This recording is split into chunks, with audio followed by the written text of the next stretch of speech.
आज मैं आपको अहोई माता की दूसरी कथा सुना रहा हूँ। एक साहूकार था जिसके 7 बेटे थे, 7 बहुएं तथा एक बेटी थी। दीपावली से पहले कार्तिक बदी अष्टमी को सातों बहुएं अपने इकलौती ननद के साथ जंगल में खदान में मिट्टी खोद रही थी। वहीं साहू सेई की मान थी। मिट्टी खोदते समय ननद के हाथ से सेऊ का बच्चा मर गया। साहू माता बोली कि मैं तेरी कोख बांधूंगी।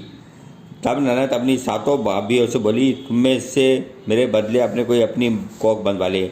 सब भाभीयों ने अपनी कोख बनवाने से इनकार कर दिया, परंतु छोटी भाभी सोचने लगी, यदि मैं कोख नहीं बनवाऊंगी तो सासू जी नाराज होगी। ऐसा विचार कर वे ननद के बदले में छोटी भाभी ने अपनी कोख बनवा ली। इसके बाद जब उससे जो लड़का हुआ 7 दिन बाद मर जाता। एक दिन उसने पंडित को बुलाकर पूछा कि मेरी संतान 7वें दिन क्यों मर जाती है। तब पंडित ने कहा, तुम सुरदी गाय की पूजा करके सुरई गाय स्वाय माता की भाईली है। वह तेरी कोख छोड़े बिना जब तेरा बच्चा जिएगा छोड़े तब। उसके बाद से वह बहू प्रातःकाल उठकर चुपचाप सोई गांव के नीचे सफाई कर जाती। गौ माता बोली कि आजकल कौन मेरी सेवा कर रहा है, मैं सो आज देखूंगी। गौ माता खूब तड़के उठी। क्या देखती है कि साहूकार के बेटे की बहू उसके नीचे सफाई आदि कर रही है। गौ माता उससे बोली, मैं तेरी सेवा से प्रसन्न हूँ, इच्छा अनुसार जो चाहे मांग लो। तब साहूकार की बहू बोली कि साहू माता तुम्हारी भाईली है और उसने मेरी कोख बांध रखी है, तो मेरी कोख खुलवा दो। गौ माता ने कहा, अच्छा। अब तो गौ माता समुद्र पर अपनी भाईली के पास जाकर उसको लेकर चली। रास्ते में बड़ी धूप थी, सो वो दोनों एक पेड़ के नीचे बैठ गई। थोड़ी देर में एक सांप आया। उसने पेड़ पर गरुड़ पोकनी का बच्चा था।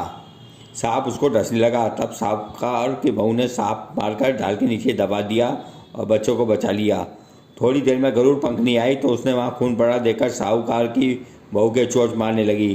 तब साहूकारनी बोली, मैंने तेरे बच्चे को नहीं मारा, बल्कि सांप तेरे बच्चे को डसने आया था, मैंने तो उससे बच्चे की रक्षा की है। यह सुनकर गरुड़ पंखनी बोली कि मांग तू क्या मांगती है। वह बोली, 7 समुद्र पार साहू माता रहती है, हमें तू उसके पास पहुँचा दे। तब गरुड़ पंखनी ने दोनों को अपनी पीठ पर बैठाकर साहू माता के पास पहुँचा दिया। साहू माता उन्हें देखकर बोली, आप बहन बहुत दिनों में आई है। फिर कहने लगी कि बहन तेरे सिर में जू पड़ गई है। तब सुरई के कहने पर साहूकार की बहू ने सलाई से उसकी जुएं निकाल दी। इस पर साहू माता प्रसन्न हो बोली, तूने मेरे सिर में बहुत सलाई डाली है, इसलिए तेरे 7 बेटे और बहू होंगी। वह बोली, मेरे तो एक भी बेटा नहीं, बेटा नहीं, 7 बेटे कहाँ से आएंगे। साहू माता बोली कि मैंने वचन दिया है। जब साहूकार की बहू बोली, तेरी कोख तो तुम्हारे पास बंद पड़ी है। यह सुनकर साहू माता बोली कि तूने मुझे बहुत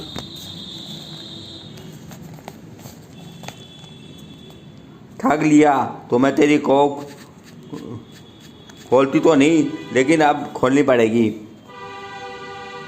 जो जा, तेरे घर मुझे 7 बेटे और 7 बहू मिलेंगी। तू जाकर उजमन कियो, 7 अहुए बनाकर 7 कढ़ाई करियो। वह लौटकर जब घर आई तो देखा 7 बेटे 7 बहुएं बैठे हैं। वो खुश हो गई। उसके 7 अहुई बनाई, 7 उमजन किए और 7 कढ़ाई की। रात्रि के समय जेठानी आपस में कहने लगी, जल्दी जल्दी नहाकर पूजा कर ले, कहीं छोटी बच्चों का याद करके रोने लगे। थोड़ी देर में जब उसने बच्चों से कहा, अपनी चाची के घर जाकर देखा होगी आज कहीं अभी तक रोई क्यों नहीं। बच्चों ने वहाँ देखा चाची तो कुछ मान रही है, खूब उजमन हो रहा है। यह सुनते ही जेठानियाँ दौड़ी आकर घर आई और जाकर कहने लगी, तूने कोख कैसे छुड़ाई। यह बोली, तुमने जो कोख बंधाई नहीं, मेरे कोख बांध दी। अब साहू माता ने कृपा करके मेरी कोख खोल दी है।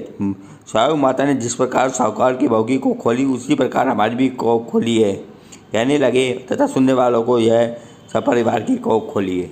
यह कथा थी अहोई अष्टमी की दूसरी कथा।